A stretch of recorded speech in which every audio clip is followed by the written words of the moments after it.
আসসালামু আলাইকুম। Welcome to আখি স্বপন ভ্লগ। সবাই কেমন আছেন? আলহামদুলিল্লাহ আমরা অনেক ভালো আছি। তো সবসময় সবার কথা চিন্তা করে সবার মন মতো করে রান্না করা হয়। তাই ভাবলাম আমার যা খেতে মন চায় আজ সেটাই রান্না করব।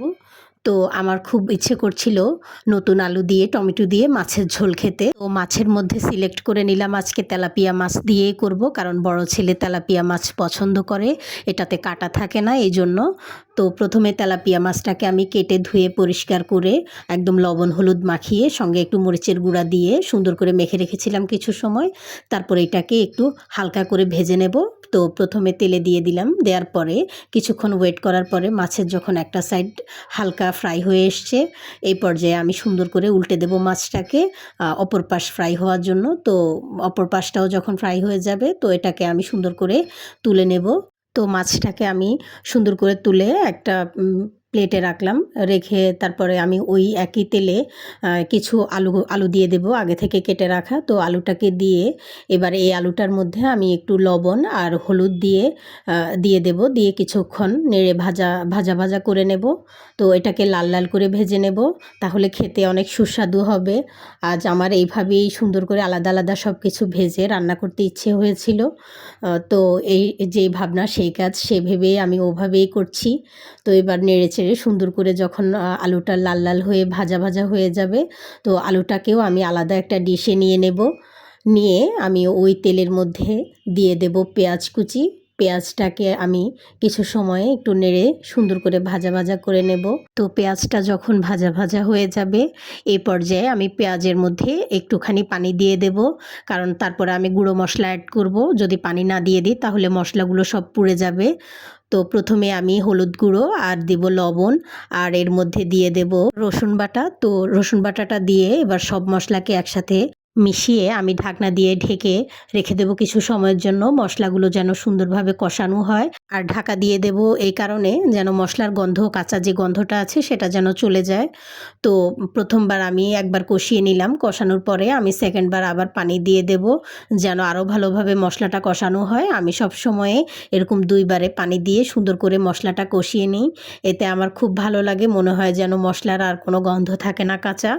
তো দুইবারে আমি ঝোলটা কষিয়ে এবার আরেকটু ঝোল দিয়ে দেব আলুটা কষানোর জন্য। তো ঝোলটা দিয়ে এবার আমি আলুটা দিয়ে দেব। আলুটা দিয়ে আমি সুন্দর করে নাড়াচাড়া করে একটু ঢাকা দিয়ে রেখে দেব কিছু সময়ের জন্য।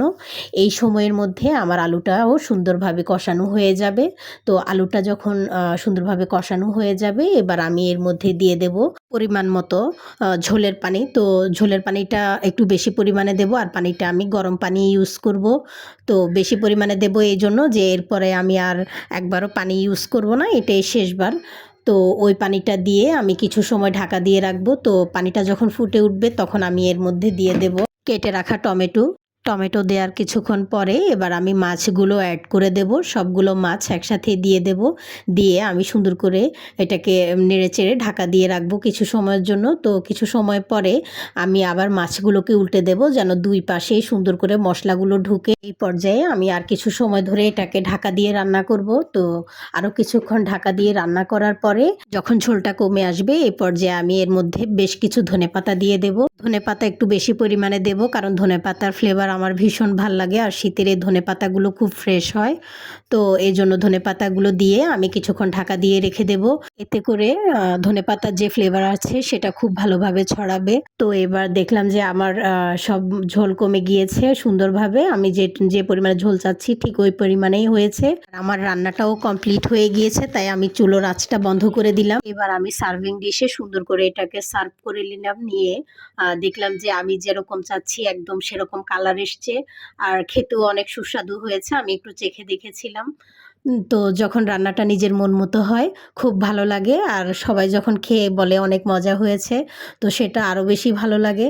তো এটা খাওয়ার পরে আমার হাজব্যান্ড আর ছেলে বলেছিল বেশ মজা হয়েছে। রেসিপিটা হয়তো সবার চেনা, সবাই হয়তো এরকমভাবেই রান্না করেন বা আর একটু অন্যভাবেও রান্না করতে পারেন।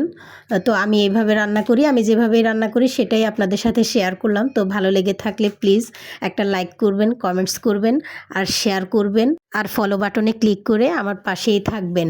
আর যারা ইউটিউব থেকে আমার রান্নাটি দেখছেন প্লিজ আমার ইউটিউব চ্যানেলটা সাবস্ক্রাইব করে দেবেন। সবাই ভালো থাকবেন, আমাদের জন্য দোয়া করবেন। আর এতক্ষণ ধরে আমার রেসিপিটা দেখার জন্য আপনাদের সবাইকে অসংখ্য ধন্যবাদ।